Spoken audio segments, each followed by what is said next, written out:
good to have you back. Yep, good to have you back. Andrew's here with Word is Bond and a lot of the community involvement, doing a lot of great things. So thank you for coming out. Yeah, appreciate it, man. It's always good being here. I know y'all chose to pour in Kayla, put a In My Shoes community 5K walk, so it's always good to return a favor. Yeah. Show up and participate in tomorrow's tournament. Yep. So, Andrew, tell the people a little bit about how you heard about the MLK Dream Run and how you got involved with this. Yeah, well, I've heard about the walk through Mr. John Washington. Me and him, we both serve on the HAAB, the Historical Albino Advisory Board, that's really overseeing the Rose Quarter Improvement, the I-5 Improvement Project. So that's how I heard about the MLK Dream Run. Also, when I first moved back to Portland in 2017,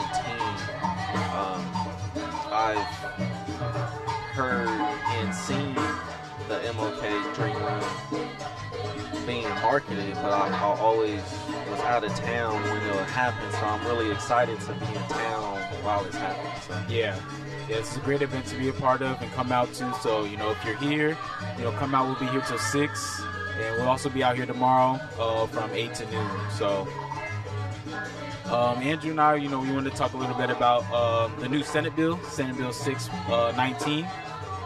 This Senate bill directs Department of Revenue to establish program to pay back reparations to the Black Oregonians who can demonstrate heritage in slavery and who submit application no later than December 31st, 2022.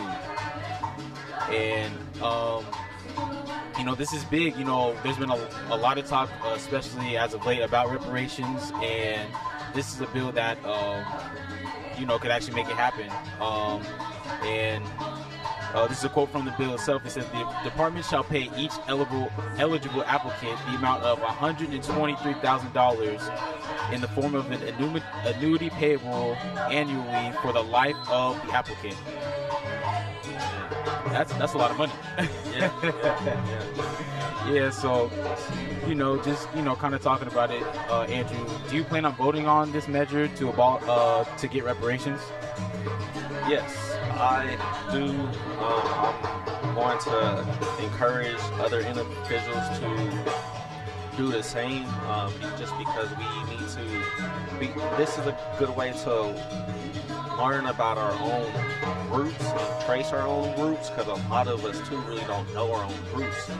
It can give that education and awareness and those family discussions to find that. And then while you even finding that, it's a way to try to get compensated for it too. So this is, I think, a huge bill that was pushed from one of the black senators in Oregon too. So it has a lot of black ties to it.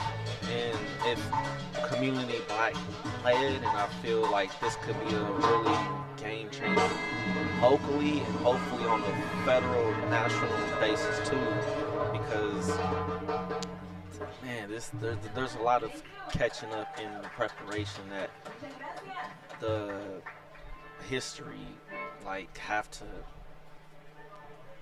kind of provide back from what they've harmed from generations. I mean, that amount that they're proposing don't even measure to the amount of how much harm and trauma and history that is within our community and culture, what I'm saying? So this is a good step forward, but there's a lot of other stuff that really needs to happen too, outside of this, because there's more than just money, what I'm saying? There's just a lot of other factors, but this is huge though. This is a huge first step forward. Yes, I agree 100%. So, if you are able to vote. This is really important. Your vote matters. And your vote is, you know, can make a huge difference, as you can see here. You know, that's $123,000 we're talking about. Man, and you can do a lot with that. Hopefully invest in it, you know what I'm saying? Like, Yes. doing something with it, cause Do something with it. You know, so thanks for you know, kind of giving us your input on that. So Andrew, I have another question. Just, you know, as you're here right now in this moment, how do you feel being a part of this event, this community? oh man, this is awesome. This is really a homecoming event, you know, really taking space in the area that we've seen grow from so many years and generations and ages.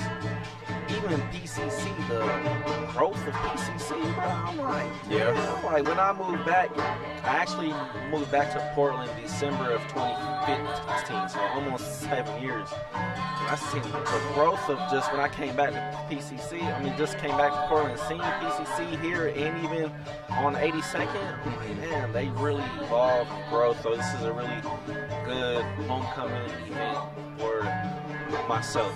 This is always good to just take up space and make it more colorful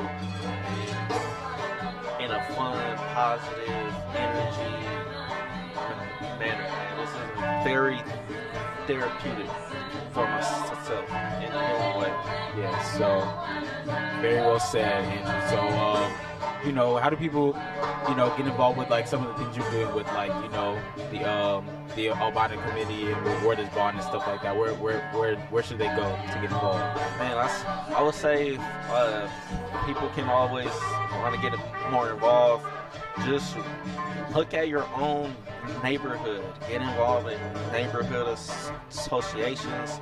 They are associations that run by the city, but the city has the funds to get neighborhood associations, and I think everyone needs to be more involved in that to really get involved within the development of their neighborhood, compared to just seeing the development when it's getting built. You can really be in tune on 2 years prior to it's built, like, oh, this is what's going to get built in 2 years right here. But people want to know about it if they're not involved in those like neighborhood associations or other the city, county, government committees. Just get involved. You know what I'm saying? Get involved in the community with it. If it's on committees, being involved in nonprofits, or just showing up to community events like this one, like the MLK Dream Run. We have to support each other during these events in a long-term way. Yep. You heard it, man. Get involved, get involved, get involved. Be with each other, support each other. So thank you so much, Andrew, for coming on and talking with us. Oh yeah, man. Appreciate y'all for having me. Thank you, man. Yep. Appreciate it, man. It's always a pleasure, man. Yeah. Keep up the